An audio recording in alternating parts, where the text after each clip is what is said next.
Ikaze no kuri Medelife Talk. Uyu munsi ngiye kwereka uburyo wahindura server muri application ya Hatano Plus. Tumaze igihe dukoresha server ya Nyampinga ariko muri aka kanya ntabwo ikiri gukora. Rero kuri wowe utarakora subscribe, kora subscribe kugira ngo ujye ubona video zacu igihe twaza uploadinze kuri channel yacu.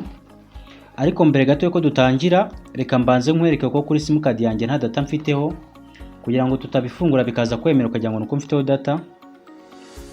Kanyenyeri 131 urwego kuri balance nta kintu mfiteho. Turebe na pake,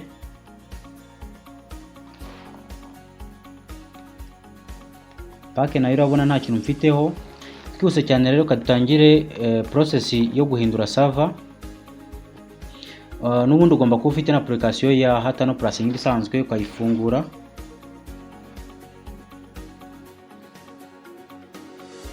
Iyo uyifunguye wasibye data zose zari zirimo, ihitizana ino interface, then leta okay, then ugacana data connection mode. Kuri connection mode uracana, wamara kwacana ukaza munsi yaho kuri direct connection. Ku bantu musanzwe muzi gufungura ino Hatano Plus murabizi, then ukaza kuri custom host header ukakanda.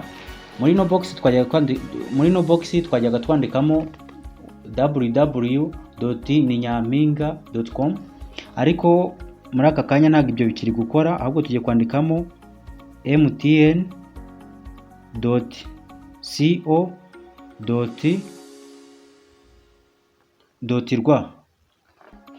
Iyi niyo server iri gukora muri iyi minsi, niyo server turi gukoresha. Nuhindura server hano biraza guhita byemera. Iyi server numara kuyemezamo, noneho tuza dukore export. Hano mu nguni export config allow, noneho uze muri file name uyite uko ushaka. Twende reka tuyite file rimwe eshatu.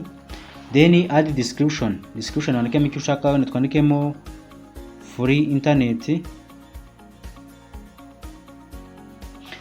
Then uze kuri mobile data uhavivre. Ibi ngibi bindi biri munsi block root si ngombwa. Password nayo ushaka kuyishyiraho cyangwa ukayihorera. ID lock ni iby'abashaka kugurisha no internet. Set export gushya yizarangira nabyo si ngombwa, ahubwo uhita ukora export. Numara gukora export wongere ugaruke mu nguni ibumoso kandi hano hari uturongo 3 ukore import. Then dore ya file ngiyi ni ya mbere tuyikandeho. Numara kuyikandaho dukande start. Urabona ko data zitangiye kubara, bise byemera. Urabona ko bise byemera. Biroroshye cyane. Nawe hindura server ubundi komeza urgisi ni application ya Hatano Plus. Gusa nkwibutsa kuri utarakora subscribe gukora subscribe kuri channel yacu. So naho ubutaha tuzahore muri video itaha. Bye bye.